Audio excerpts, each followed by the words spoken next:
Based on the great new book Uncovering Mindfulness, In Search of a Life More Meaningful, we bring you a new series of podcasts called From Mindfulness with Love by Paul Mudd, the author. Here's today's podcast. We hope you enjoy. Are you in search of a life more meaningful? Welcome to the podcast that takes you from mindful to mindful. Leadership, resilience, compassion, success. Join the journey. From Mindfulness with Love, here's your host, Paul Mudd.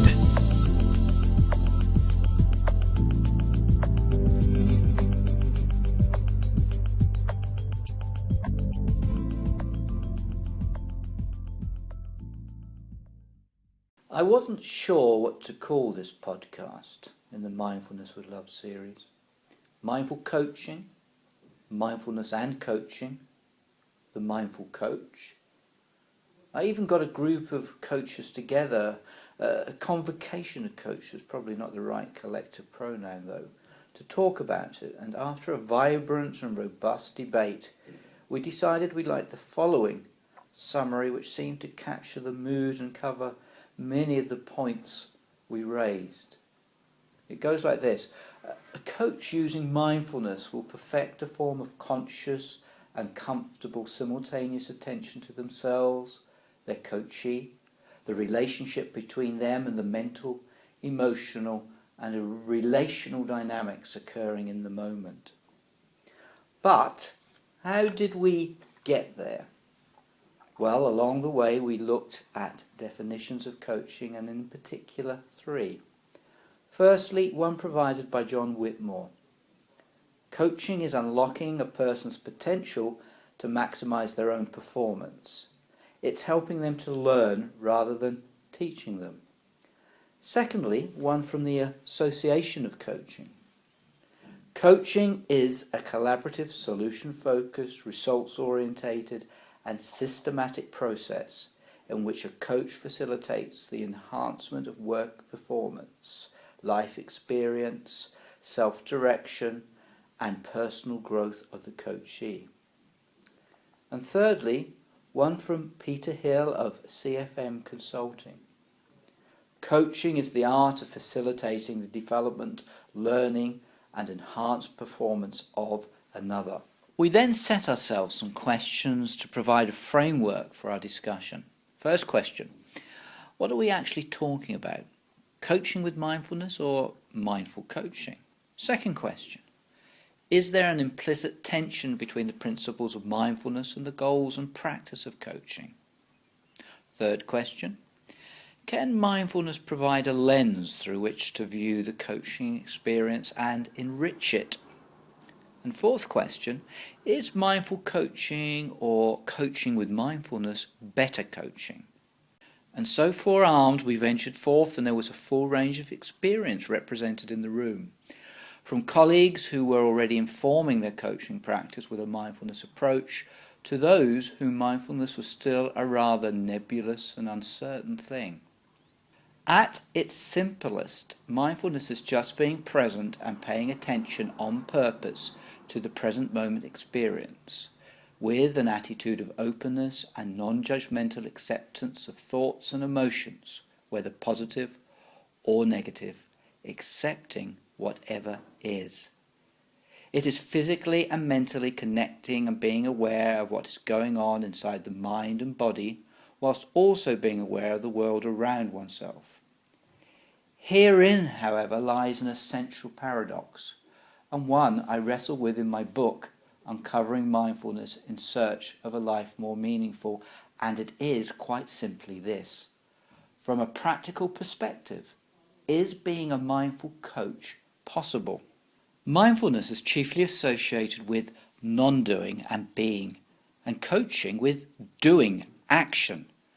Coaching can provide valuable insights into behaviours, patterns, and the relationship between thought and action.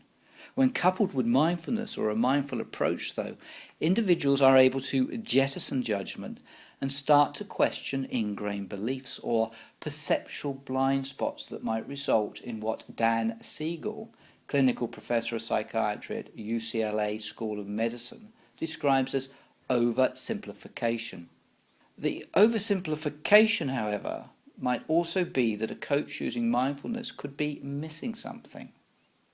However, I believe from my study of this that mindfulness is not just really thinking about what you are doing, it is full awareness of your authentic self at all times. It is holding positive, energetic states of mind at all times.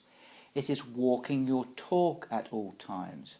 And it is in each of these things where mindfulness aligns with coaching. Indeed, if you frame mindfulness as something that is overarching and a set of things rather than just one thing, then the notion of present moment awareness becomes fundamental to everything else and a precursor to all other possible steps in the coaching taxonomy, from awareness to core values, to long-term vision, to short-term goals, to action. Mindfulness, I would suggest, provides a universal space between thought and action. And within that universality, the possibility of being able to move to the particular. Put another way, a clear and important part of coaching is taking a goal-focused approach, identifying what already exists and focusing on it to help the achievement of future goals. However, an equally important element of coaching is not necessarily striving for specific material goals, but rather enabling and supporting a client to explore their attitudes, beliefs, values, and thoughts. The coaching experience must be a vessel and conduit for that, responsive, enabling, supporting, and here it is complementary to mindfulness, which can create a container in which unorganized agents in the form of observations, thoughts and feelings are welcomed. This touches on adaptive capacity and indeed the hinterland of complexity theory, because in its purest sense the mindful coaching relationship will honour emergence by accepting whatever may come up, and what follows are new insights and revelations, interconnections, patterns and reconfigurations that in turn may catalyse internal and external shifts in the coachee and indeed in the coach themselves. So, coming back to the summary the group liked best, using mindfulness, a coach can perfect a form of conscious and comfortable simultaneous attention to themselves, their coachee, the relationship between them, and the mental, emotional and relational dynamics that are occurring in the moment. There are three aspects of mindfulness that I think have a particular relevance for coaching: an empty mind, non-reactivity and permissive attention. An empty mind, or being what Gestalt therapists would refer to as an empty vessel, is key to letting something happen in someone else, and it's the essence of coaching and can't be achieved by greater effort or more action. It's not about what you do, but how you are. It's about your demeanour, your approach, your style, and most importantly of all, about your awareness of the present. With an empty mind, judgment is suspended and full attention is given to the coachee, which enables them to feel their real substance and the value of being heard. And to achieve this, the coach centres themselves in the present, or the be here now place, as it is called in John Heron's catalytic toolkit model. On the other hand, non-reactivity on the part of the coach gives the person being coached room to roam, from perspective to perspective, trying on this or trying on that, from one incomplete thought to another, until they become whole thoughts and the basis for change and growth. The coachee can in fact feel invigorated by this space to explore, an emotional space without any landmines or tripwires. Whilst permissive attention is about the focus that is set and maintained that allows the coachee to stay in the moment and remain open to new perspectives and different answers.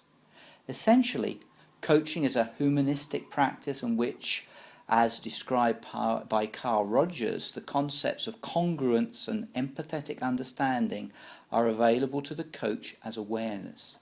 This then enables the coach to facilitate psychological change and growth and provide an environment in which the client can flourish through congruence. Whilst being empathic creates a support structure necessary for the client to feel the presence or focused attention, the support and the understanding without judgment of the coach. And as the coach facilitates change in another through the coaching experience, they are indelibly changed themselves in some way, shape or form. Whether it be through understanding, learning or gaining new knowledge or improving their skills. The evidence would suggest then that the role of mindfulness in coaching is, if anything, very important. It enables a coach to hone their mind to be sharp and aware of what is currently present, so they can intuitively pick up what is going on but not be engulfed by it. It also enables a coach to develop and maintain focus within the coaching session and manage an emotional detachment, able to enter each session with fresh eyes and a free mind. Intriguing, isn't it, where discussions can lead you? And of course this podcast is only scratching the surface, but it's authentic scratching, it's heartfelt, compassionate scratching, and, well, what a surface to scratch.